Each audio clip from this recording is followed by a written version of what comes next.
데이터 강사 함께하는 경제일탈법. 최근 AI 버블 우려와 반도체 슈퍼사이클 사이에서 시장이 요동치고 있는데요. 앞으로 어떻게 대응해야 할지 이분과 함께 짚어보겠습니다. 이형수 대표님이십니다. 대표님 어서 오세요. 네, 안녕하세요. 일본의 손정희 회장이 이제 소프트뱅크가 보유하던 엔비디아 지분을 이제 전량 매각했습니다. 이걸 이제 AI 버블 경고라고 보는 사람들도 있던데요. 또 울면서 팔았다더라 이렇게 반대 의견도 있더라고요. 네. 대표님 어떻게 보셨을까요? 2022년 11월 이후로 AI 혁명이 시작됐다고 봐야 되거든요. 그때부터 이제 챗GPT라는 깜짝 놀랄 만한 모델이 나와서 이제 AI 군비 경쟁이 시작됐고요. AI 군비 경쟁이라고 하는 거는 결국 컴퓨팅 파워, 데이터 센터에다가 막대한 투자를 하는 그 흐름인 건데 그게 조금 다소 과열된 측면은 있어요. 그리고 이제 시장에 이게 좀 선반영돼서 약간 그 M7 관련된 주가들이 사실 그 이후로 엄청나게 오르긴 했거든요. 거의 뭐 300% 이상 올랐고 사실 전 웬만한 자산들 중에서 사실 이 정도 퍼포먼스를 이길 만한 자산은 비트코인밖에 없다라고 할 정도로 많이 오르긴 했는데 그럼 결론적으로 말씀드리면 버블이라고 하기에는 밸류에이션이 설명이 돼요. 그러니까 이제 주식이라는 거는 올랐다고 해서 버블이라고 할 수는 없잖아요. 네. 그렇지만 이제 EPS, 그러니까 이익이 그만큼 따라왔기 때문에 지금 M7이라고 하는 주식들의 어떤 밸류에이션이 지금 뭐 설명이 안 되는 상황이 아니죠. 그래서 우리가 닷컴 버블하고 지금 AI 버블을 많이 비교를 하는데요. 닷컴 버블의 어떤 그 비슷한 어떤 레벨로 본다 그러면 지금 AI 버블은 이제 초입 수준이라고 봐야 될 것 같고요. 왜냐하면 닷컴 버블 때 주도했던 기업들은 벤처 기업이었고 그리고 벤처 기업은 외부에서 자금을 조달해서 투자하는 구조잖아요. 그런데 빅테크 같은 경우는 여전히 프리캐시 플로우를 가지고 투자를 하다가 최근에 이제 회사채를 발행하니까 이제 화들짝 놀란 건데 아직까지는 굉장히 견조한 수준이라고 생각합니다. 구글의 모기업 이제 알파벳이 시가총액 3위로 올라섰더라고요. 근데 워렌 버핏이 또 구글을 6조 원 넘게 이제 산 것을 두고 뭐 예견한 것 아니냐 이런 의견도 있는데요. 기술주에 사실 버핏이 좀 유독 소극적인 모습을 그동안 보였는데 이렇게 산 건 구글에게 뭔가 있다는 뜻으로 받아들여도 될까요? 네, 일단 AI 혁명이 시작된 이후로 사실 구글이 약간 좀 수혜주보다는 약간 그 피해주로서 약간 수세적인 모습이었거든요. 그러니까 오픈 AI라고 하는 신성이 등장해서 구글을 위협하는 그림이었단 말이에요. 그동안에는. 그래서 챗 GPT가 등장한 이후로 구글이 코드 레드를 발동해서 그때 급하게 AI 모델 만들었는데 그때는 사실 너무 게임이 안 되는 정도였고 그리고 이제 제미나이라는 모델이 꽤 쓸만하게 나왔는데 제미나이 1, 2까지는 그래도 좀 미흡했는데 3부터는 뭔가 약간 티핑 포인트를 지났다라고 봐야 될 것 같고요. 그리고 이제 그동안에는 구글링이라고 이제 하루에 한 90억 건, 100억 건 정도의 구글링이 일어나잖아요. 근데 이제 구글링에서 점점 더 생성형 AI로 사용자 풀들이 이동하다 보니까 그러면 구글의 지금 어떤 캐시카우 역할을 하는 게 광고인데 생성형 AI는 바로 답변부터 나오기 때문에 광고를 붙일 수가 없잖아요. 그런 부분에서는 굉장히 피해를 보는 기업이라고 생각했는데 이제는 제미나이 3.0이라는 모델 자체가 챗GPT를 지금 압도하고 있는 상황이어서 이제 완전히 시각이 바뀐 거죠. 그래서 워런 버핏도 사실 이제 시대에 뭔가 이제는 변하는구나라는 좀 생각을 합니다. 물론 이제 워런 버핏뿐만 아니라 거기서 버크셔 해서웨이에서 굉장히 또 뛰어난 분들이 많은 또 이야기를 해주지 않았을까 생각이 듭니다.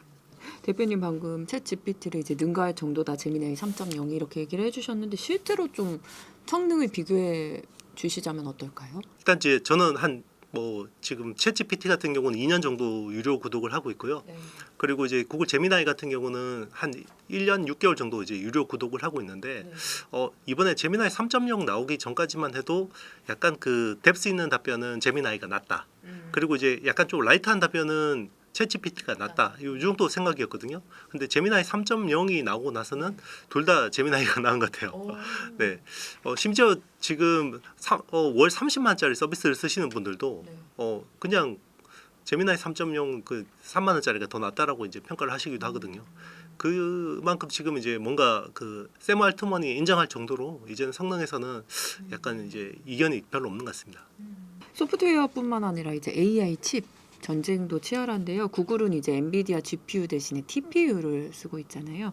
TPU, GPU 좀 뭐가 더 좋은 건지 뭐 아니면 성능 같은 거 비교를 해주시자면 어떨까요? 그러니까 TPU라는 걸 이제 설명드리면 TPU라는 거는 그 자체 설계 칩, 그 ASIC이라고 하죠. 뭐 ASIC이라는 칩의 종류 중에 하나입니다. 그러니까 이제 자기네들 시스템에 맞게 굉장히 이제 불필요한 것들은 빼버리고 이제 반도체에는 굉장히 많은 IP들이 블록들이 올라가는데 거기서 이제 GPU 같은 경우는 범용이잖아요. 그래서 여러 회사들이 어떤 제너럴하게 쓰려고 만들어 놓은 거를 이제 다 구비해 놓은 건데 딱 이제 자기네들 시스템에 필요한 것만 갖다 놓고 거기 필요한 기능들을 키우고 IP 블록을 더 키우고 필요 없는 부분은 빼버리고 이제 이런 거거든요. 그 종류 중에 하나가 이제 구글의 TPU라고 봐야 되는데 구글의 TPU가 엔비디아의 GPU보다 나을 수도 있어요. 그런데 단 구글에게만 네, 구글에 한해서 그렇죠. 왜냐하면 구글의 시스템에 맞게 최적화된 칩이기 때문에 그래서 최근에 이제 구글의 TPU를 외부에 판다고 해서 엔비디아 어떤 주가에 영향을 주고 있는데 저는 그거는 좀 제한적이라고 보고 있는데 다만 중장기적으로 봤을 때 구글 TPU의 생태계 적어도 이제 구글하고 메타 그리고 애플 같은 회사들이 손을 잡고 생태계를 키운다 그러면 엔비디아한테 중장기적으로 위협이 될 수도 있다고 생각합니다. TPU가 이제 주목받으면서 브로드컴도 동시에 좀 각광받고 있는 분위기인데 브로드컴 내년 주가 흐름 어떻게 보실까요? 주가 흐름이야 제가 뭐 말씀드릴 수 있는 영역은 아닌데 다만 업사이드는 더 있다. 왜냐하면 전 세계 그 수많은 빅테크들이 자체 설계 칩을 설계를 하잖아요. 그런데 이제 이게 설계를 한다라는 게 우리는 이제 설계도까지 다 그려서 이제 파운드리에 넘겨주는 걸 이야기하는데 지금은 그 정도로는 안 돼요. 모든 게 이제 너무 전문화돼서 본업화됐기 때문에 빅테크들이 주는 거는 거의 뭐 그 프로그램 그러니까 코딩 짜서 주는 그런 거라고 보시면 되고요. 거기서 이제 파이라고 해서 물리적 회로 설계나 뭐 디자인 이런 것들은 대부분 이제 그 파트너들이 하는데 거기서 이제 브로드컴이 그런 역할을 한다고 보시면 되고요. 일단은 빅테크들이 ASIC을 만들 때 설계하려고 할 때는 일단 브로드컴 먼저 찾아갑니다. 그래서 지금 빅테크들의 한 AI 가속기 쪽에 한 70%는 일단 브로드컴 쪽에 다 락인이 돼 있다고 보시면 되고요. 나머지가 이제 마벨 테크놀로지나 미디어텍 같은 일부 업체들이 좀 담당하고 있다고 봐야겠죠. 사실 저희 일타 강사의 주 시청자분들이 투자자분들이라 투자 얘기를 여쭤보지 않을 수가 없는데 아까 구글이 뭐 애플이나 이런 쪽과 뭐 손을 잡으면 엔비디아에 충분히 좀 대적할 수 있을 것 같다라고 해주시긴 했는데 좀 내년에 판을 흔들 수 있을 거라고 보시는지 궁금하고 엔비디아, 구글 내년 뭐 승자는 어떻게 예상하시는지도 궁금합니다. 일단 이제 구글 TPU라는 게 나온 지가 벌써 10년이 넘었어요. 그때 뭐 2016년 때 그때 알파고 때 이세돌 구단하고 대결했던 알파고가 사실 구글 TPU 기반으로 그 병렬 컴퓨팅을 구현한 거였거든요. 그때만 해도 여러 빅테크들이 구글에 가서 TPU 좀 팔아줘라 그랬더니 이거 우리가 쓸 거야 안 팔아 그랬거든요. 그래서 이제 계속 그렇게 이제 그 정책을 유지를 해왔는데 거기서 이제 변수가 생겼죠. 엔비디아가 또 확 떠버렸고 이제 그리고 강력한 경쟁자인 오픈 AI가 등장을 했잖아요. 그래서 최근에 이제 그 어떤 정책들을 바꾸기 시작했고 그래서 구글 TPU를 일단은 그 구글 클라우드 플랫폼에서 임대를 해주기로 했어요. 그게 이제 내년부터 본격적으로 이제 서비스가 된다라고 봐야 되고 그리고 이제는 칩 자체를 그냥 아예 그 고객사의 데이터 센터에다가 설치를 해주겠다. 그게 이제 지금 메타하고 협의하고 있는 부분들이거든요. 그리고 이제 엔스로픽 같은 경우도 이제 그 클로드라는 모델을 하는 엔스로픽도 이제 TPU를 뭐 100만 장 이상 쓰겠다. 뭐 애플도 이제 AI 인프라가 안 돼 있기 때문에 구글하고 협력해서 TPU를 갖다 쓰겠다. 이런 이야기가 막 나오고 있는 거죠. 테슬라와 팔란티어도 고평가 논란이 있는데 대표님은 좀 두 기업 어떻게 보고 계신지 궁금하고 주가 흐름 좀 어떻게 전망하실까요?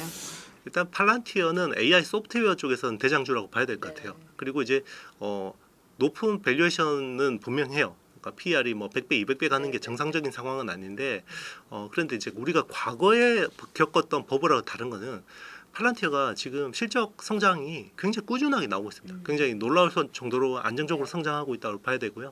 그리고 이제 팔란티어가 하는 비즈니스 업에 대해서 보면 이 회사는 굉장히 락인 효과가 크고 그리고 진입 장벽이 높아요. 왜냐하면 누구한테 주로 솔루션을 파냐고 보면 뭐 미국의 펜타곤 국방부 그리고 CIA, FBI 그리고 지금 러시아 우크라이나 전쟁하는 전쟁용 AI를 팔고 있단 말이에요. 이제 그런 쪽은 아무래도 비슷한 성능이 만약에 설령 나온다고 하더라도 이걸 가격 때문에 막 바꾸기 쉽지 않아요. 왜냐하면 그 보안이나 안보 이런 쪽에서 뭔가 검증이 돼야 되는 거고 그런 부분에서 약간 굉장히 강력한 락인 효과가 있다고 봐야 되고 그리고 이제 거기서 나오는 데이터들이 굉장히 양질의 폐쇄적인 데이터들입니다. 사실 전쟁을 수행하면서 확보한 빅데이터를 누가 감히 줄 수 있겠습니까? 이제 그런 부분에서 보면 팔란티어는 충분히 뭐 비싸긴 하지만 중장기적으로 더 업사이드가 있는 회사라고 볼 수 있고 테슬라 같은 경우는 이제 그동안에는 전기차라는 아이덴티티가 굉장히 강했는데 전기차 업체라 그러면 지금 밸류에이션은 말이 안 돼요. 근데 테슬라가 가지고 있는 그 모빌리티에 대한 데이터. 그러니까 결국은 컴퓨팅 파워가 데이터거든요. 근데 컴퓨팅 파워는 사실 그동안에 도조라는 시스템을 가지고 컴퓨팅 파워를 구현해 왔는데 사실 도조라는 시스템은 자율주행에 특화된 시스템이에요. 그래서 도조를 포기했죠. 지금은 이제 거의 도조를 정리하는 수순이고 대신에 일론의 이제 개인 회사인 XAI에서 그록이라는 모델을 내놨는데 그록은 굉장히 확장성이 높은 모델이죠. 그래서 그록을 통해서 이제 자율주행이나 휴머노이드 로봇 그리고 이제 그 드론 택시 같은 UAM, 어반 에어 모빌리티 같은 것들을 구현을 할 수 있죠. 그래서 피지컬 AI에서는 그록과 테슬라의 어떤 그 시너지가 난다 그러면 지금 테슬라의 어떤 주가가 사실 비싸긴 하지만 충분히 정당화될 수 있다고 보고 있습니다. 구글뿐 아니라 아마존, 뭐 메타 다 자체 칩 개발에 나서고 있는데요. 빅테크 칩 개발 현황하고 뭐 경쟁력 앞으로 뭐 판도 어떻게 보시는지 궁금합니다. 일단 오랫동안 자체 설계 칩을 써오던 기업은 아마존이죠. 아마존은 이제 데이터를 학습하는 데는 그 트레이니움이라는 칩을 계속해서 쓰고 있고요. 이번에 트레이니움 같은 경우 3, 3세대 버전까지 나왔고 그리고 이제 추론을 할 때는 인퍼런시아라는 칩을 계속해서 쓰고 있습니다. 임팩트로 봤을 때는 지금은 구글 TPU가 단연 압도적이라고 봐야 되고요. 왜냐하면 제미나이 3.0을 100% TPU를 가지고 학습을 했고 그리고 이제 추론 성능도 굉장히 뛰어나기 때문에 구글 TPU가 지금 굉장히 제일 어떻게 보면 앞서 있는 칩이라고 봐야 될 것 같고요. 지금 메타 같은 경우도 MTIA라고 하는 이제 아르테미스라는 프로젝트를 통해서 자체 설계 칩을 만들고 있고요. 그리고 오픈 AI도 브로드컴을 통해서 이제 자체 설계 칩을 하고 있습니다. 내년에 아마 윤곽이 나올 것 같고요. 그리고 이제 애플도 자체 설계 칩을 계속해서 포기를 못 하고 있는 상황이죠.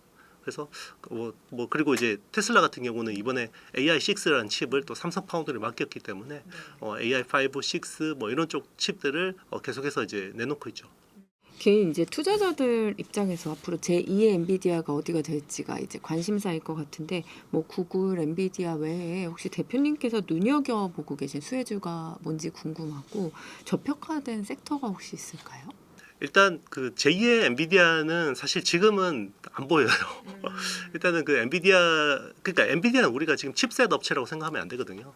그러니까 지금 단순히 GPU를 파는 게 아니라 엔비디아가 가지고 있는 하드웨어 스택, 소프트웨어 스택을 봐야 돼요. 이제 사실 구글도 TPU를 보면 안 되고 구글이 보유하고 있는 하드웨어 스택, 소프트웨어 스택, 그러니까 전 후방을 아우르는 이쪽 밸류 체인들을 다 봐야 되거든요. 근데 특정 부분만 담당하고 있는 게 아니란 말이에요. 그리고 엔비디아도 처음 나왔을 때는 GPU만 팔았는데 GPU하고 쿠다만 받잖아요. 그러니까 GPU를 받아서 프로그래밍을 하려면 이제 쿠다라는 소프트웨어 생태계가 필요한데 이게 강력한 락인 효과였는데 그 뒤로 옴니버스라고 하는 디지털 트윈을 통해서 여기서 시뮬레이션을 할 수 있는 것들 플랫폼이 나왔고요. 그리고 이제 최근에는 코스모스를 통해서 이제 합성 데이터를 만들 수 있는 플랫폼도 나왔고 그리고 이제 피지컬 AI를 구현할 수 있는 아이작이라든지 뭐 이런 것들 계속해서 플랫폼을 확장하고 있잖아요. 그리고 이제 하드웨어 스택 같은 경우도 단순히 칩을 파는 게 아니라 이제 CPU 뭐 요즘엔 그레이스 블랙웰 그레이스라는 CPU에다가 이제 블랙웰이라는 GPU를 마치 엮어서 그러니까 뭐 NVL72라고 하면 CPU 36개, GPU 72개를 마치 하나의 칩처럼 자이언트 GPU라는 컨셉으로 서버 렉을 마치 하나의 칩으로 이제 연결해서 뭐 이런 솔루션들을 제공하기 때문에 당장 지금 AI 인프라에서 엔비디아를 대체하는 회사들은 쉽지는 않다. 물론 이제 AMD가 항상 이제 거론되긴 하지만 AMD는 사실 엔비디아가 하는 비즈니스의 아주 일부분을 한다라고 봐야 될 것 같고요. 그리고 이제 구글 TPU가 이제 그런 쪽을 엔비디아하고 비슷한 비즈니스를 할 수 있지만 사실 뭐 그 지금 컴파일을 XLA나 뭐 이런 쪽은 사실 그냥 폐쇄적으로 운영하고 있어요. 기존에 이걸 오픈 소스화 하지 않았거든요. 지금 뭐 잭스라든지 아니면 패스웨이즈 같은 경우는 이제 오픈을 하고 있지만 그 소프트웨어 스택이 아직까지는 구글이 자기네들이 쓰려고 만들었기 때문에 약간 아직 개방성이 좀 떨어진다고 조금 봐야 될 것 같고요. 그런 부분에서는 아직까지 뭐 엔비디아를 위협할 만한 회사는 보이지 않는다라고 보는데 그러면 이제 저평가된 부분을 말씀을 하셨잖아요. 저는 AI 혁명이 시작되고 나서부터 계속해서 이 책에서도 이야기를 했지만 쇼티지란 키워드를 따라다녀야 된다라고 이제 계속해서 말씀을 드렸어요. 그래서 쇼티지는 결국 거기서 돈이 몰릴 수밖에 없다. 공급이 부족하다라는 건 수요는 넘치는데 공급이 안 된다라는 거잖아요. 그래서 초창기에는 그 AI 가속기, 그러니까 엔비디아 GPU가 부족했고 엔비디아가 그래서 뭐 한 해만 200~300% 주가가 오른 이유가 거기 있다고 봐야 될 것 같고요. 사실 엔비디아가 AI 혁명 이후로 10배가 난 거잖아요. 그 이유는 GPU가 부족했고 GPU가 이제 계속해서 부족한 상황에서 또 거기서 HBM이라고 하는 게 부족했고 그리고 TSMC의 코버스라고 하는 어드밴스드 패키징이 부족했고 그리고 이제 데이터 센터를 실컷 만들어 놓고 보니까 전기가 부족해서 전력 인프라들이 계속해서 주가가 올랐고 여기까지 많이 올랐죠. 근데 아직까지 덜 오른 영역이 AI 네트워크라고 생각합니다. 이제는 이제 네트워크 수요가 폭증하는 구간이라고 봐야 되는데 그 이유는 AI 인프라라고 하는 거는 칩을 뭐 10장 20장 갖다 쓰는 게 아니거든요. 10만 장, 20만 장, 많게는 100만 장까지 연결해서 마치 하나의 가상 컴퓨팅처럼 구현을 해줘야 되는데 여기서 이제 칩하고 칩을 연결하려면 엔보이 링크, 엔보이 스위치 같은 어떤 그 스케일 업 네트워크가 필요하고요. 그리고 이제 인피니 밴드라고 하는 스케일 아웃 네트워크가 필요하고 그리고 데이터 센터를 여러 개의 데이터 센터를 마치 하나처럼 돌아가게 만들려면 스케일 어크로스라는 게 필요하거든요. 여기서 이제 광자 통신이 필요해지고 거기서 또 굉장히 많은 네트워크들을 담당을 해주려면 기판이 굉장히 고도화돼야 됩니다. 그래서 사실 최근에 우리나라 기판주들이 오른 이유가 결국 AI 네트워크 수혜라고 봐야 되거든요. 그래서 지금은 물론 최근에 기판주들이 많이 오르긴 했지만 여전히 AI 네트워크 쪽으로는 앞으로 업사이드가 있지 않을까. 올해 전력 인프라 관련주들이 굉장히 핫했잖아요. 내년에는 AI 네트워크 쪽이 한번 주인공이 될 수도 있지 않을까. 그렇게 생각해 봅니다. 안 그래도 여기 앞에 둔 이 책 AI 네. 10배거 투자라는 책을 출간하셨잖아요. 여기 보면 이제 AI 혁명 속에서 10배 성장할 종목을 고르는 전략, 방금 얘기해 주신 뭐 쇼티지 전략도 있을 거고요. 그럼 일타강사 시청자들을 위해 그 쇼티지 전략 말고 또 다른 핵심 전략 하나를 공개해 주실 수 있을까요? 일단 그러면 사실 지금 제일 심플한 주제인데요. 지금 시장에서 제일 관심은 지금 이제 연말이고 그리고 이제 11월 시장이 안 좋았잖아요. 안 좋았고 빠진 다음에 이제 반등하는 게 이게 주도주가 어디가 갈지가 되게 중요할 것 같은데 지금 제 관심은 이게 기존에 주도하던 대형 테크주도로 다시 갈 건지 아니면 소부장 같은 중소형주 쪽으로 수급이 올 건지 이걸 제일 관심을 가지는 것 같아요. 그래서 제가 뭐 이거를 뭐 내년 시장을 정확하게 맞출 수는 없지만 적어도 한 달이라는 시기를 놓고 본다 그러면 당장은 지금 대형 테크주들이 좀 더 업사이드가 있지 않을까 그렇게 생각한 이유는 결국 그 뭐 국내도 마찬가지고 미국도 마찬가지고 최근에 이제 보면 레버리지가 많이 털렸어요. 사실 그 동안에는 이제 그 요즘에 그 미국의 본주보다 ETF 주식 상장수가 더 많은 거 아세요? 그만큼 지금 레버리지 뭐 2배, 3배짜리 레버리지 주들이 많은데 결국 그게 뭐 금, 밈코인, 뭐 암호화폐 이런 쪽으로 쫙 돌면서 레버리지가 한번 다 청산이 됐거든요. 그래서 지금 굉장히 홀가분해져 있는 상태예요. 그러면 결국 또 다시 유동성, 뭐 지금 연준의 금리 인하라든지 유동성 컨디션이 바뀐다 그러면 결국 대형주 수급부터 먼저 올 거라 보고 있거든요. 그래서 올 12월 그리고 1월 초까지는 대형주 랠리가 좀 더 날 수 있을 거라고 보고 있고 약간 1월부터 약간 시장 색깔이 바뀔 수 있다고 생각해요. 이제 왜냐하면 이제 테크주들이 그러니까 테크 기업들의 캐펙스 전망이 나와요 내년에. 그러면 구체적으로 어디에 투자를 하고 그럼 여기 라인을 어떻게 꾸리고 하면 거기서 소부장주들이 어떻게 필요해지겠구나. 자 이런 컨셉들이 나올 수 있고 최근에 또 그리고 중국하고 일본이 그 반도체 소재 부품 가지고 막 싸우고 있잖아요. 그러면 그런 또 모멘텀들도 있고 그리고 아마 이번 주에 아마 목금쯤에 아마 정부의 코스닥 부양 정책이 나올 수 있어요. 그러면 이제 거기서도 또 원래 당초 그 150조 규모의 국민 성장 펀드가 원래 당초 컨셉은 그냥 AI 대장주들 그러니까 국가 대표 기업들을 밀어주는 그 펀드였는데 최근에는 이걸 또 벤처나 그리고 이제 그 코스닥 쪽을 좀 이렇게 지원하는 쪽으로 약간 정책 방향이 바뀌고 있거든요. 네, 그런 것들도 모멘텀이 될 수 있다고 보고 있습니다. 앞서도 이제 구글이 엔비디아를 위협한다는 이야기 조금 살짝 나눠봤었는데 우리 기업들한테는 엔비디아 독점이 깨지고 뭐 구글까지 고객사가 늘어나는 셈이잖아요. 삼성이나 SK 하이닉스에게 호재일까요, 악재일까요? 당연히 좀 호재로 봐야 되는 거겠죠. 네, 뭐 이거는 이제 잘하느냐가 중요하죠. 사실 네. 기회가 왔을 때 기회를 잡는 건 되게 중요한 건데 사실 그 AI 구미 경쟁을 한다 그러면 칩셋 그러니까 GPU 업체들끼리 그러니까 AI 가속기 업체들끼리 싸운다 그러면 거기서 경쟁이 치열해질수록 메모리는 수혜를 보는 포지션입니다. 이게 마치 전쟁을 하는데 우리가 군수 물자를 파는 거하고 비슷한 거라고 보셔야 되거든요. 그리고 이제 AI 모델 자체가 점점 더 이제 메모리를 많이 쓰는 쪽으로 계속해서 발전하고 있어요. 그러니까 이게 또 뭐 핵심 알고리즘이 바뀐다 그러면 또 달라질 수 있는데 생성형 AI가 나오고 나서부터 계속 고질적인 문제가 할루시네이션이라는 문제잖아요. 계속 얘가 답변을 굉장히 잘하는데 한 번씩 거짓말을 한단 말이에요. 네. 저도 한 번씩 이제 AI한테 뒤통수 맞아서 망신을 당한 경우가 어. 왕왕 있는데 네. 네 이거 이제 그 거의 안 그런데 한두 번씩 딱 뒤통수를 때린단 네. 말이에요. 이게 사실 굉장히 치명적인 약점인데 지금은 할루시네이션을 잡기 위해서 어떤 식으로 하냐면 RAG라고 하는 이제 솔루션들 많이 쓰고 있는데 계속해서 그 답변을 뽑아내면서 검색을 해요. 갖다 놓고 그러면 이제 데이터를 밴드위스를 많이 갖다 놔야 되잖아요. 데이터도 그 메모리도 많이 갖다 놔야 되고 만약 계속해서 이런 쪽으로 기술이 간다 그러면 메모리 수요는 제가 보기에는 적어도 1년, 2년까지는 뭐 이렇게 수요가 뭐 완전히 피크아웃할 가능성은 낮다 보고 있습니다. 아까 AI 네트워크 쪽을 좀 눈여겨보고 계시다고 했는데 그럼 그 중에서 좀 수혜를 입을 국내 기업은 어디로 보고 계실까요? 일단 많이 오르긴 했는데요. 사실 이수페타시스가 제일 대박이었죠. 왜냐하면 그 서버에 들어가는 이제 메인 보드가 MLB라고 해서 고다층 기판이 필요한데 거기에 이제 시그널도 많아지고 그리고 열도 많이 나고 하면 그게 더 점점 더 고도화되고 소재에 대한 세트도 받게 되잖아요. 그런 쪽에서 이제 ASP와 Q가 같이 늘어나는 수혜를 봤다라고 봐야 되고 그게 이제 AI 혁명 시작되고 나서부터는 이 유스페타시스는 계속해서 수혜를 봤다라고 봐야 되고요. 최근에 이제 그게 AI 네트워크 수요가 더 늘어나면서 더 좋아졌다고 봐야 돼요. 그러니까 실제로 만약에 칩이 10배가 늘어난다. 기존에 10만 장 쓰던 거를 만약에 100만 장으로 쓴다 그러면 네트워크 수요는 50배가 늘어나요. 그 연결이 더 많아지기 때문에 뭐 뉴런하고 시냅스 반응이라고 생각하시면 되죠. 그러니까 이제 그만큼 수요가 늘어나기 때문에 기판이 더 좋아지고요. 그리고 이제 그 동안에는 이수페타시스 같은 AI 서버 쪽에 있는 애들만 수혜를 봤는데 자 이런 쪽이 점점 더 고도화되다 보니까 기존의 이제 반도체 서브스트레이트들도 고도화가 돼야 되는 거예요. 그래서 그런 쪽에서 뭐 국내 심텍이라든지 TLB라든지 대덕전자 뭐 그리고 삼성전기 이런 회사들도 이제 수혜를 보게 되는 포지션으로 온 거죠. 최근에 이제 외국인들이 하이닉스를 팔고 삼성전자를 좀 담는 흐름이 보였는데요. 삼성전자에 좀 어떤 호재를 보고 이렇게 외국인들이 산 걸까요?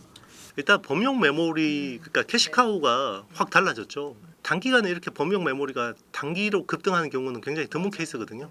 그래서 지금 원래 당초 내년에 생각했던 삼성전자 이익 추정치가 완전히 급속도로 지금 올라가고 있는 상황이고 원래 뭐 불과 두세 달 전에 생각했던 가이던스보다 지금 거의 뭐 두 배 가까이 지금 늘어나는 상황이기 때문에 그러니까 이제 그 주식 시장 사실 성장률에 대해서 굉장히 민감하게 반응하잖아요. 근데 우리가 생각했던 것보다 그 업사이드가 더 성장률이 더 높기 때문에 이제 일단 삼성전자로 가는 거고 하이닉스는 사실 그리고 많이 먹었을 거예요. 네, 수익이 많이 났을 거고 그래서 일단 이제 하이닉스에 대한 어떤 차익 실현을 하고 이제 삼성전자 쪽으로 이제 포지션을 좀 확대하는 그런 흐름이 아닐까 생각합니다. 그럼 삼성전자의 이제 뭐 숙제라면 그중 하나가 HBM이잖아요. 이제 내년 HBM4 전쟁을 하이닉스랑 이제 좀 본격적으로 하게 될 것 같은데 하이닉스의 독주를 조금 흔들 만큼 지금 어쨌든 지금 독주하고 있으니까 그만큼 기술력이 많이 지금 올라왔다고 보실까요? 네, 이제 삼성전자의 주가는 이제 그 EPS에 대한 부분들은 최근에 충분히 많이 프라이싱이 됐다고 봐야 되고 이제는 결국 PER이거든요. 이제 기대감인데 그 기대감 중에 하나가 사실 중요한 재료가 HBM4거든요. 그런데 이제 그동안 HBM3 대비해서 HBM4가 많이 나아진 것은 분명한 것 같습니다. 그래서 HBM4에 대한 기대감이 저는 점점 더 반영될 거라고 보고 있고 또 하나 이제 놓치지 말아야 되는 이제 재료가 삼성 파운드리 부분이죠. 네. 그래서 올 6월에 테슬라 AR6 칩 수주 이후로 굉장히 많이 이제 어떤 관심을 받았고 이제 이런 정도의 대규모 프로젝트를 하나 더 받는다 그러면 미국 빅테크로부터 하나 더 받는다 그러면 삼성전자에 대한 PER이 지금처럼 저평가돼야 되는 이유는 없어지겠죠. 파운드리 얘기를 좀 해주셔서 그동안 사실 낮은 수율 뭐 계속 적자를 기록하면서 아픈 손가락으로 좀 꼽혔는데 이번엔 좀 많이 달라졌다. 말씀하신 대로 좀 빅테크 기업들도 수주를 했고요. 어떤 부분에서 좀 기술 변화가 확실하게 좀 보였는지가 궁금하고 내년에 좀 흑자 전환이 가능할 것으로 보시는지도 궁금합니다. 일단 올 1분기 파운드리 사업부에서 적자가 2조 5천억이었어요. 네. 그러면 이대로 가면 연간 10조 원이 적자가 나잖아요. 그래서 접어야 된다. 저거 막 이런 이야기까지 맞아요. 나왔었거든요. 그런데 이제 뭔가 반전을 만들어냈죠. 테슬라 26조 원 규모의 이제 큰 빅딜을 또 확보했기 때문에 쇄신이 됐다라고 봐야 되고, 그러면 일단 영업 마케팅은 성공했는데 그럼 기술이 문제잖아요. 네. 특히나 이제 작년 같은 경우는 3나노 게이트 올 어라운드라는 하는 이제 새로운 신공정을 도입했는데 이게 성능도 떨어지고 수율도 낮으니까 저걸 못 쓰는 공정이다라고 했었는데 올해 완전히 절치부심해서 2나노는 또 성공시킨 거죠.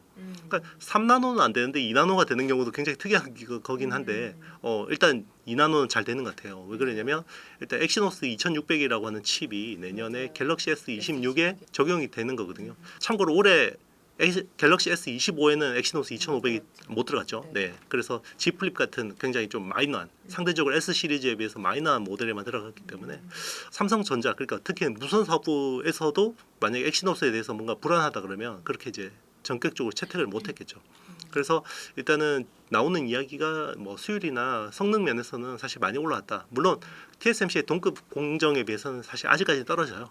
그럼에도 불구하고 TSMC의 팹이 여전히 만석이잖아요. 네. 그렇기 때문에 일단 낙수 효과로 삼성전자 쪽으로 오고 있고, 최근에 보면 뭐 이제 여러 팹리스 업체들이 좀 그래도 나름 규모 있는 물량들이 삼성 파운드리 쪽으로 좀 오고 있습니다. 이제 여기서 이제 중요한 거는 결국 테슬라 정도의 딜을 또 가져와야 돼요. 예. TSMC가 어쨌든 물량이 너무 몰려 있는 상황이니까 낙수 효과로 추가 물량이 난다면 가능성이 큰 기업은 뭐 또 어디가 있을까요? 퀄컴? 네, 뭐 퀄컴도 좋죠. 근데 퀄컴은 사실 그 서버용 칩보다는 엣지 AI 쪽이기 네. 때문에 지금 우리가 기대하는 건 결국 그 AI 인프라 쪽의 칩이거든요. 그래서 뭐 마이크로소프트의 마이아 시리즈라든지 네. 아니면 뭐 메타의 아르테미스라든지 오픈 AI 자체 설계 칩이라든지 이런 쪽을 좀 기대를 하고 있는데, 최근에 보면 삼성 쪽하고 브로드컴의 행보가 좀 심상치 않긴 해요.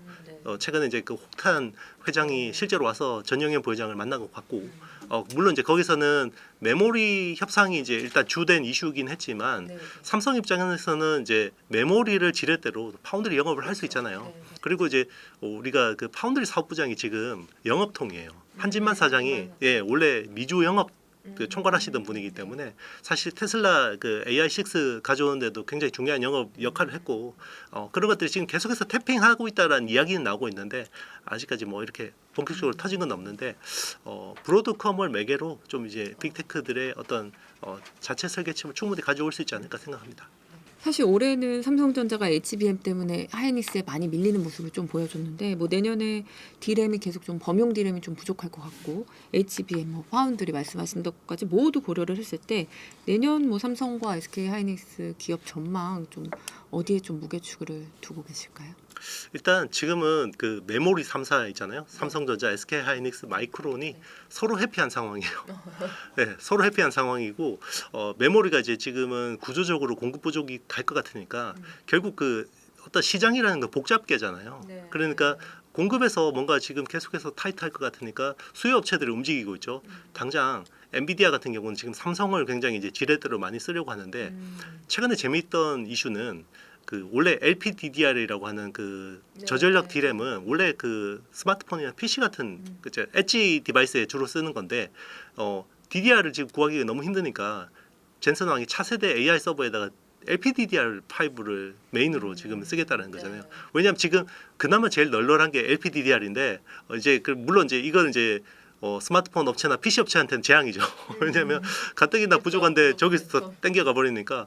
그러니까 이제 그런 식으로 계속 대응을 하니까 그동안은 HBM이라는 그 어떤 좁은 영역을 놓고 서로 막 그냥 그 어떻게 보면 먹이 싸움을 해야 되는 상황이었는데, 지금은 전반적으로 다 좋아지니까 GDDR도 좋고 DDR도 좋고 뭐 LPDDR도 좋고 뭐 이런 상황이기 때문에 충분히 예전처럼 서로 뭐 이렇게 치킨 게임을 할 이유가 없고 그냥 서로 잘하는 것만 나눠 먹어도 충분하고, HBM 같은 경우는 하이닉스가 그동안 이제 계속 주도하던 대로 해야 되는 할 필요가 있는 거고, 원래 상반기만 해도 원래 HBM 쪽이 굉장히 경쟁이 치열해질 거라고 생각했잖아요. 근데 8월 이후로 범용 메모리 가격이 급등하니까 마이크론하고 삼성전자의 스탠스가 약간 묘하게 바뀌었죠. 그래서 이거 가만히 놔두면 이익이 50% 나는 건데 굳이 HBM으로 전환해서 저기서 적자가 날 수도 있는 상황이고, 그리고 하이닉스하고 물량 경쟁이나 기술 경쟁도 쉽지 않은 상황이고, 그래서 약간 한 템포 쉬어가자라는 스탠스가 뚜렷해지는 것 같아요. 마이크론이 최근에 이제 범용 디램 그 브랜드인 크루셜을 종료하기로 했잖아요. 그럼 삼성전자한테는 좀 이익일까요? 어떻게 보세요? 뭐 좋죠. 네, 그 이제 크루셜이라는 건 사실 그 유통 쪽에 있잖아요. 이제 보통 스팟 그 시장이 파는 그 브랜드거든요. 그러니까 메모리 반도체라는 게 특히 범용 메모리 같은 경우는 전체가 100이라고 그러면 95%가 그 고정거래 가격이에요. 그래서 고객하고 협상을 해서 월 단위, 분기 단위로 내고를 해서 하는 가격이 사실 그게 그 대부분 가격인데 한 5% 정도를 그냥 이제 유통 쪽에다 팔거든요. 뭐 쉽게 이야기하면 우리나라 뭐 용산에서 조립 컴퓨터 조립할 때 이제 사는 가격이라고 생각하시면 되는데 거기에 파는 브랜드가 이제 크루셜이라는 건데 이제 물량이 없잖아요. 이제 큰 고객들 물량 대기도 버거우니까 이제 그쪽 브랜드를 그냥 접어버린 거죠. 그러니까 스팟 가격이 어떻게 되겠어? 더 튀겠죠 가격이. 그런데 이제 아시겠지만 스팟 가격은 사실 고정거래 가격에 참고 이게 사실 한 달 보름 있다가 고정거래 가격이 반영이 되잖아요. 그렇기 때문에 굉장히 좋은 상황이라 봐야 되죠. 메모리 파는 쪽에서는. 뒤에 어차피 중국 얘기를 또 여쭤보긴 할 건데 사실 이렇게 마이크론이 이렇게 소비자용 디램 요 브랜드를 접은 이유가 중국 메모리 기업들이 너무 빠르게 추격을 해 와서다라고 얘기를 해주시는 분도 계시더라고요. 그 부분은 어떻게 보실까요? 네, 뭐 충분히 그 근거가 있긴 해요. 근데 사실 지금 DDR4 가격도 만만치 않거든요. 실제로 그 상승률로 보면 DDR4 가격이 훨씬 더 가팔라요. 그러니까 우리가 뭐 중국에서 지금 그 우리가 작년에 뭐 그 CXMT가 DDR4 뭐 공급 폭탄을 내놔서 막 지금 그런 걱정을 하잖아요. 근데 지금 중국이 자기네들 만들어서 자기들 수급하기에도 물량이 빡빡해요. 그렇기 때문에 그것 때문에 제가 보기엔 크루셜을 접었다라는 거는 조금 이제 그거보다는 오히려 좀 더 이제 지금 있는 캐파를 좀 더 효율적으로 해서 AI 쪽을 좀 더 집중하는. 사실 이게 영원하지는 않잖아요. 이제 뭐 스팟 가격, B2C 시장이 사실 지금 수요가 계속해서 뭔가 뭐 중장기적으로 이게 좋아질 것 같지는 않으니까 결국은 수요가 더 탄탄한 AI 쪽으로 봐야 되는 것 같고 실제로 지금 이제 서버가 모든 반도체를 좌우한다 봐야 되고 우리가 이제 서버가 전체 디램 보통 우리 디램 기준을 많이 이야기하는데 작년 기준으로 보면 서버가 벌써 지금 전체 메모리 수에서 차지한 비중이 46%까지 올라왔거든요. 내년이 되면 66%까지 올라가요. 그러니까 사실 파는 쪽에서는 이제 B2C가 더 이상 중요해지지 않죠. 상대적으로. 물론 중요하긴 한데 B2B가 훨씬 중요한 거죠. 그럼 내년에는 범용 디램 지금도 많이 가격이 올랐는데 더 오르겠네요. 어떻게 그럴 수밖에 예상하세요? 없죠. 네. 그러니까 뭐 CXMT가 갑자기 뭔가 엄청난 네, 기술적인 물량을. 진보를 통해서 수율이 엄청나게 개선됐다. 뭐 이런 경우는 가능할 수 있는데 그리고 이제 중국 그 CXMT 같은 경우는 B2C용 제품은 잘 할 수 있죠. 이제 뭐 저가 스마트폰이나 PC나 이런 쪽은 가능한데 서버라는 건 사실 반도체 한번 꽂으면 얘가 수명 닿을 때까지 빼면 안 되잖아요. 그죠? 그런데 이제 중국 그 디램 같은 경우는 아직까지 그런 안정성이 떨어져요. 그래서 5개월 있다가 뻥 나고 6개월 있다가 뻥 나고 이거 수리하는데 사실 AS 비용이 더 크거든요. 그러니까 원래는 중국 정부가 자국 기업들한테 텐센트나 알리바바나 뭐 바이두 같은 회사들한테 CXMT 칩 좀 써라고 해서 많이 갖다 썼어요. 그게 굉장히 많은 문제가 생겨가지고 지금은 그 오히려 당국에다가 저희 이거 쓰다가 AI가 안 돼요. 뭐 이럴 정도거든요. 그러니까 아직까지 서버용 칩에서는 조금 이제 약간 기술 격차가 있다고 봐야 될 것 같아요. 제 2의 HBM으로 이제 뜨고 있는 소캠이 요즘에 또 핫하더라고요. 대표님은 소캠 시장 지금 어떻게 되고 있고 좀 소캠에 대해서도 설명 한마디 부탁드릴게요. 네, 일단 그 메모리라는 게 원래는 범용 시장이잖아요. 원래 뭐 디램, 뭐 낸드 플래시 같은 경우 범용인데 사실 AI 혁명이 시작되고 나서 대박이 난 아이템이 HBM이죠. 근데 HBM이라는 건 사실 파운드리하고 그 구조가 되게 비슷해요. 연 단위로 계약한 가격과 물량대로 사가는 게 HBM이거든요. 근데 이제 HBM이 이제는 뭐 디램 전체에서 한 30% 비중까지 조만간 올라올 것 같거든요. 그런데 여기에다가 또 하나 더 붙는 거죠. 이제 소캠이라는 건데 재밌는 게 사실 그 이 소캠도 그렇고 HBM도 그렇고 이거는 사실 파운드리 가까운 비즈니스라고 봐야 돼요. 그러니까 엔비디아가 자기네들의 시스템에 필요해서 하드웨어 시스템이 필요해서 거기에 설계한 메모리를 만들어 달라고 요구하는 거거든요. 그러니까 HBM은 DDR을 기반으로 해서 수직으로 연결해서 칩에다가 TSV라는 구멍을 뚫고 구리를 채워서 어떻게 보면 D램 아파트를 짓는 거라고 보시면 되는데 소캠도 약간 비슷한 컨셉이긴 해요. 근데 대신에 LPDDR이라고 하는 저전력 D램을 한 이제 수직으로 쌓아서 연결하는데 그런데 이제 TSV처럼 칩에다가 구멍을 뚫고 이런 고급 난이도는 아니고 네. 오히려 이제 그 약간 뭐 TSV를 쓸 수도 있는데 그거보다는 오히려 구리 기둥을 세워서 어떻게 보면 쉽게 이야기하면 기존의 HBM은 아파트 내 고속 엘리베이터를 1024개를 뚫어 가지고 쓴다 그러면 소캠 같은 경우는 엘리베이터를 외부에다 빼놓는 거죠. 예, 약간 공간 효율성은 떨어지는데 사실 설치하기 좀 더 쉽잖아요. 그래서 약간 마일드 HBM이라고 하기도 하고 저 그런 쪽에 이제 그 수요 여기도 기존의 범용 메모리 비해서는 밴드위스라고 하는 게 굉장히 높아지긴 해요. 그래서 한 790 뭐 4개 그 정도의 어떤 인풋 아웃풋을 구현할 수 있거든요.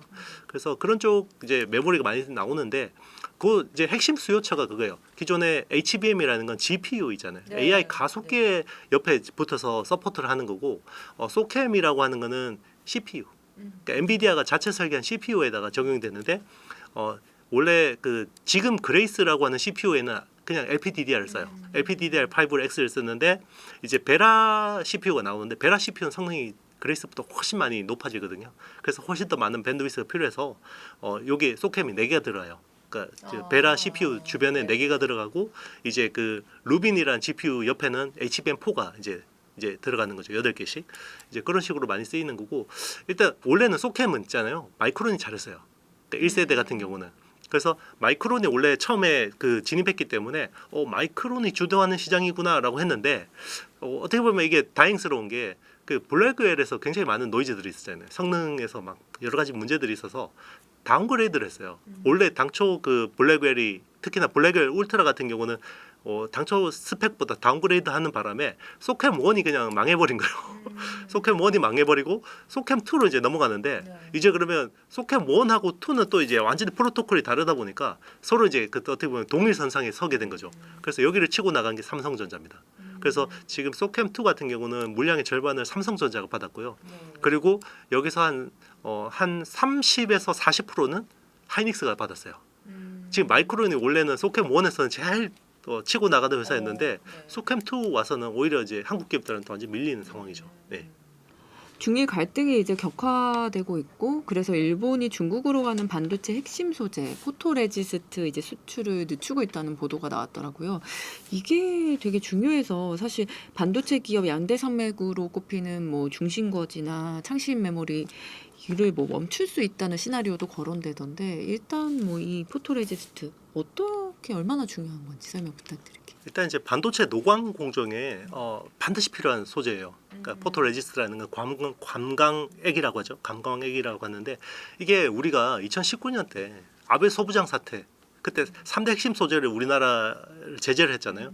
그 중에 제일 중요한 게 포토레지스트였고 그리고 또 하나가 고순도 불산 그리고 이제 그때 이제 폴더블 디스플레이를 구현하는 이제 폴리이미드 자, 그 3대 소재를 가지고 제재를 했는데 지금 이제 그 중국하고 일본이 대만 문제를 놓고 굉장히 지금 첨예하게 갈등 중인데 중국이 우리 사드 사태 때 때린 것처럼 지금 한일령을 때렸거든요. 우리한테는 한한령을 했지만 한일령을 때렸기 때문에 이제 뭐 이제 수산물도 뭐 수입 금지하고 막 이런 식으로 그리고 중국에 진출해 있는 일본 기업들도 막 점검한다고 해서 괴롭히고 우리가 당했던 거잖아요. 그리고 이제 우리가 일본한테 당했던 걸 또 일본이 그대로 중국한테 지금 하고 있는 상황이고 그래서 포토레지스트 같은 경우는 일본의 TOK, JSR 그리고 시네츠 화학 이런 회사들이 거의 80%를 담당해요. 특히나 선단 공정 같은 경우, 그러니까 EUV용 PR 같은 경우 거의 95% 이상. 그러니까 일본을 빼고 PR을 뭐 수급하기가 쉽지 않은 거죠. 그때 우리나라도 그때 화들짝 놀라서 국산화를 한 거고요. 그런데 지금 이제 중국이 한 3개월치 정도 재고가 남아 있어요. 왜냐하면 PR이라는 게 약간 액체하고 약간 그 고체의 약간 계일 상태라고 봐야 되거든요. 약간 점성 있는 약간 액체라고 봐야 되는데 그래서 오래 보관을 못 합니다. 그래서 한 재고가 3개월 정도 남아 있기 때문에 당장 뭐 생산에서는 문제가 없을 건데 뭐 실제로 지금 11월 수출 물량을 보면 일본 회사들이 중국으로 수출하는 물량이 40% 가까이 감소했거든요. 그러니까 11월부터 사실 제재가 들어갔다라고 봐야 될 것 같고, 근데 이제 공식적으로는 우리 제재한 적 없어 이러죠. 사실 중국도 사드 그 이후로 한한령 한 적 없어 이러잖아요. 실제로. 근데 뭐 공식적인 외교적인 레토릭하고 실제하고는 다른 거잖아요. 특히나 또 오늘 보면 일본 하고 이제 중국 군대가 또 뭐 레이더 뭐 또 정조준 거 가지고 또 지금 갈등이 첨예해지고 있기 때문에 저는 이게 좀 더 이 그 갈등이 좀 더 증폭될 수 있다고 보고 있어요. 그래서 그런 쪽에서는 사실 또 우리가 반사이익을 볼 수 있죠. 양쪽 다. 네. 네, 말씀하신 대로 이제 갈등이 앞으로 좀 더 심화될 것 같은데 미국은 일본에게 중국에 판 장비도 수리하지 말라고까지 좀 압박을 넣고 있다고 하더라고요. 이제 뭐 소재 뿐만 아니라 이제 부품 AS까지 이제 끊기면 중국 공장들은 사실상 조금 운영하기가 쉽지 않을 것 같은데 이 부분 시나리오가 좀 현실화될 가능성이 있을까요?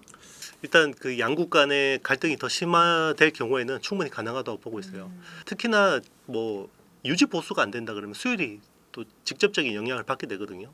그리고 그 지금 글로벌 장비 회사들 중국 지사를 대부분 철수를 했어요. 그래서 거기서 유지 보수하고 뭐 소모품 갈아주고 소프트웨어 디버깅 해주고 이런 것들을 사실 그 일본 기업들이 많이 담당을 하고 있었거든요. 그러니까 눈치 보면서 많이 하고 있었어요. 그래서 대표적으로 지금 보면 노광 장비가 뭐 ASML 같은 회사들이 중국에다 많이 팔았을 거 아니에요. 그러면 그걸 또 중국 기업들은 써야 되는데 ASML이 저기 팀을 철수했잖아요. 그쪽을 일본의 이제 니콘이나 캐논 같은 회사들에서 많이 AS 비즈니스를 했어요.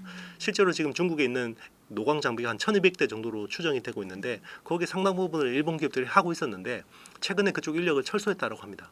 그래서 그게 그러면 이제 SMIC, CXMT, YMTC 같은 중국의 3대 반도체 회사의 어떤 생산성에 큰 영향을 줄 수 있습니다.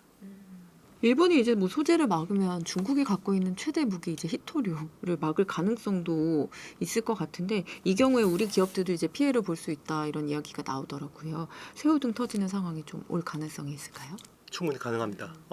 히토류를 우리가 뭐 직접적으로 영향을 받는 것보다는 일본을 통해서 받는 게 많아요. 왜냐하면 일본이 보통 이제 그 소재, 특히나 이제 케미컬 쪽을 잘하기 때문에 그런 쪽에서 케미컬이라든지 아니면 그 프리커서, 전구체 뭐 이런 쪽에서 사실 히토류들이 되게 많이 필요하거든요.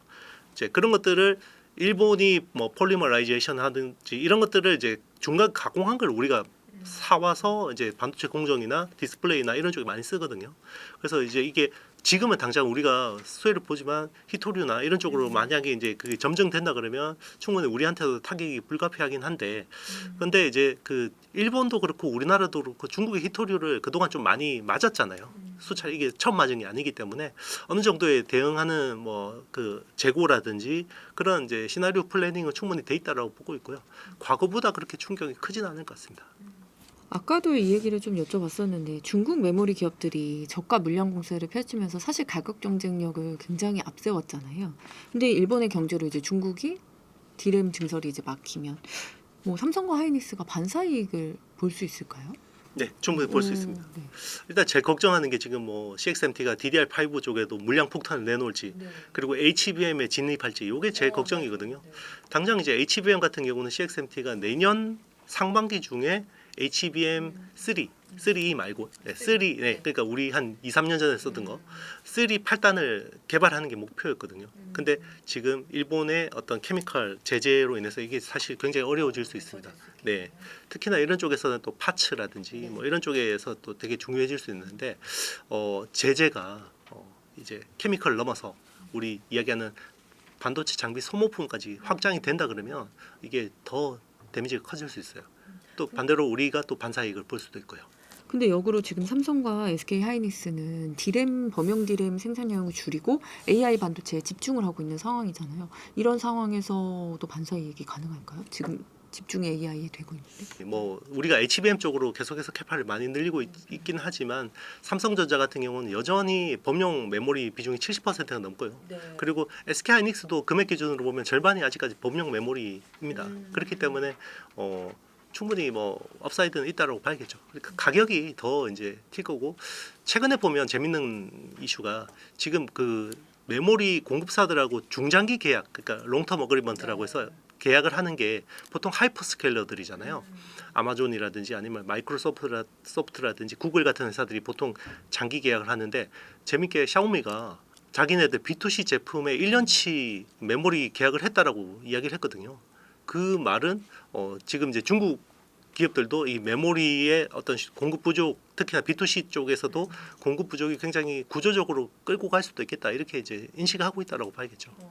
일본의 반도체 이제 수출 중단으로 우리 국내 소부장 업체들이 수혜를 볼 것이라는 전망도 나오고 있는데 대표님은 어떤 기업들을 좀 눈여겨보고 계실까요? 일단 지금 이제 주가적으로 영향을 받은 거는 포토레지스트를 하는 게 이제 동진 세미캠이고요. 그리고 이제 고순도 에찬트 쪽을 하는 게 솔브레인이라는 회사고, 그리고 이제 그 세정 쪽에 또 케미컬 하는 게 이제 고순도 과산화수소라는 게 한솔케미컬이잖아요. 그래서 여기 3대장은 일단 이제 그 이슈가 나오자마자 특히나 이제 동진 세미캠 솔브레인이 제일 반등이 셌고요. 그리고 이제 여기에 또 그 전에 전 소재를 납품하는 회사들 있잖아요. 경인양행이라는 회사는 이제 포토레지스트 전 공정의 어떤 그걸 납품하고, 그리고 이제 ENF 테크놀로지 같은 회사들도 이제 수혜를 받고요. 그리고 이제 그 신너 같은 거 있잖아요. EUV 그러니까 PR 소재를 덜 쓸 수 있게 약간 공정의 어떤 그런 좀 효율을 높일 수 있는 소재를 하는 게 피그미어라는 소재를 또 캠트로닉스가 하기 때문에 그런 회사들이 이제 수혜를 받는데, 일단 그런 쪽은 사실 시장이 좀 프라이싱 돼 있고요.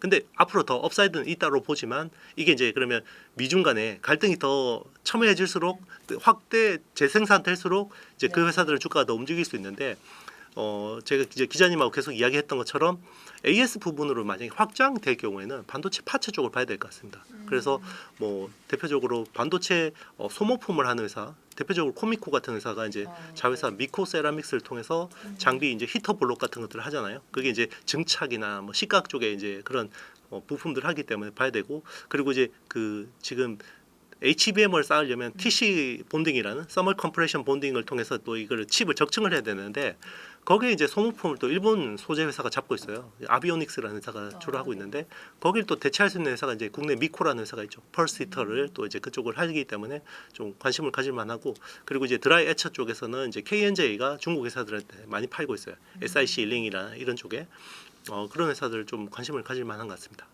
중국이 이제 AI가 미국을 좀 위협하고 있을 정도로 많이 성장했다고 하는데 양국이 지금 얼마나 좀 차이가 난다고 AI 쪽에서 차이가 난다고 보시나요? 그게 이제 수시로 이렇게 이제 벤치마크 테스트가 달라지고 있긴 한데, AI 전문가들 이제 의견에 따르면 미국이 만약에 빅테크가 지금 제미나이가 뭐 100, 뭐 오픈 AI 챗GPT가 만약 한 98 이 정도라 그러면 중국이 한 90 정도는 나온다 이렇게 볼 수 있고요. 뭐 나머지 뭐 3등부터는 의미 없습니다. 60점 막 이렇게 밑으로 가기 때문에 일단은 양강 구도는 굉장히 뚜렷한 것 같은데, 최근에 일단은 이제 중국이 그 반도체 칩이 막혔잖아요. 네. 특히나 엔비디아 칩이 막혀서 그런 쪽에서 좀 생각보다 좀 지금 어려움이 있는 것 같고요. 그래서 지금 계속해서 시진핑 같은 경우도 트럼프한테 요구하는 게 반도체 칩, 우리가 히터를 풀어줄 테니까 반도체 칩을 달라 이런 이야기를 많이 하고 있죠. 사실 이제 중국이 내놨던 딥시크가 나왔을 때 전 세계가 좀 놀랐는데 미국 빅테크의 이제 생성형 AI와 이 딥시크 비교하면 좀 어느 정도 수준 차이가 날까요? 딥시크가 처음에 올 초에 나왔을 때만 해도 갑자기 그냥 듣지도 못했던 회사가 갑자기 탑10 안에 들어와서 깜짝 놀란 거거든요. 지금 딥시크 같은 경우는 일단 10등 밖으로 확 밀렸습니다. 왜냐하면 컴퓨팅 파워가 없으면 아무리 그 AI 모델이 좋아지는 요건이 결국 세 가지거든요. 이제 컴퓨팅 파워, 그리고 데이터, 양질의 데이터, 그리고 이제 알고리즘인데, 딥시크가 깜짝 놀라게 했던 거는 양질의 데이터와 알고리즘만으로 이제 컴퓨팅 파워를 어느 정도 극복을 했기 때문에 깜짝 놀란 건데, 그런데 이제 컴퓨팅 파워가 적어도 된다라는 건 아니거든요. 곱하기잖아요, 곱하기. 그러면 컴퓨팅 파워 쪽이 훅 내려가면 결국 아무리 다른 쪽에서 열심히 해도 이 곱하기이기 때문에 그게 좀 한계가 있는 거죠. 그래서 일단 그때도 보면 딥시크 같은 경우도 H20 칩이 메인이라고 하지만 실제로는 H100 시리즈 같은 경우들이 밀수로 굉장히 많이 들어갔다라는 의혹들이 많았었습니다. 그게 뭐 몇만 장 된다. 그리고 실제로 그 딥시크는 없지만 사실 그 딥시크의 창업자 량원펑이 자기네들 그 퀀트 알고리즘 하는 회사, 투자 회사가 있는데 거기 H100이 5만 장 이상 있다는 이야기도 있었었거든요. 그러니까 이제 컴퓨팅 파워가 없이 개발했다. 이건 사실 좀 과장이 있습니다. 그때 딥시크가 공개될 때 오픈 소스로 공개해서 더 조금 놀랐던 것 같은데 미국 시스템이 더 폐쇄적이다라는 분석에 대해서는 어떻게 보실까요?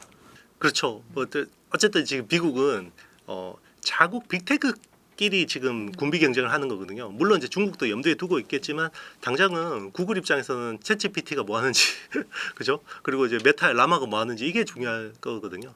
그렇기 때문에 일단 중국 입장에서는 자기네들은 오픈 소스를 통해서 기술을 풀어야지 이게 이제 더 많은 이쪽에 이제 그 생태계들이 생기고 그게 이제 소프트웨어 스택이 강해질 수 있는 이슈가 될 수 있잖아요. 그래서 이제 어떻게 보면 불가피하게 왜냐하면 그 중국의 AI 모델을 저런 식으로 오픈 소스화하지 않으면 누가 갖다 쓰려고 하겠습니까? 이제 그래서 어떻게 보면 불가피한 전략이었는데 그거는 양날의 칼이죠. 그러면 오픈 소스화하면 이걸 수익성을 추구할 수가 없어요. 리눅스를 가지고 돈 벌었다고 이야기는 못 들었잖아요. 네, 똑같은 거죠. AI 얘기가 나와서 하나 더 여쭤보자면 사실 AI의 정점으로 볼 수 있는 게 사실 피지컬 AI인데 국내 로봇주 중에서는 그럼 대표님이 좀 눈여겨보고 있는 곳이 있을까요? 지금은 단연컨대 그 현대차 그룹인 것 같습니다. 네. 그러니까 현대차 그룹이 일단 이제 엔비디아 GPU 5만 장을 가져온다라는 건 굉장히 큰 의미가 있어요. GPU 5만 장이라고 하면 사실 그 전에 뭐 H100이나 H200 대비해서 지금 그 블랙웰 울트라 시리즈가 메인이 될 것 같거든요. 그러면 기존의 호퍼 10만 장, 15만 장 수준을 가져오는 거예요. 그러면 전 세계 자동차 브랜드 중에서 1등이 되는 거고요. 그리고 이제 테슬라 다음으로 전 세계에서 2등 컴퓨팅 파워를 구현한 모빌리티 회사가 되는 거고요. 그리고 중요한 게 이제 엔비디아가 데이터 센터 설계도까지 다 주겠다 그러고 그랬거든요. 그러니까 엔비디아가 왜 그렇게 해주겠어요? 자기네들은 결국 현대차 그룹이 가지고 있는 양질의 빅데이터가 필요한 겁니다. 그 빅데이터를 통해서 우리 플랫폼에서 개발하고 나면 거기에 다 남잖아요. 네, 그런 것들을 기대하는 거죠.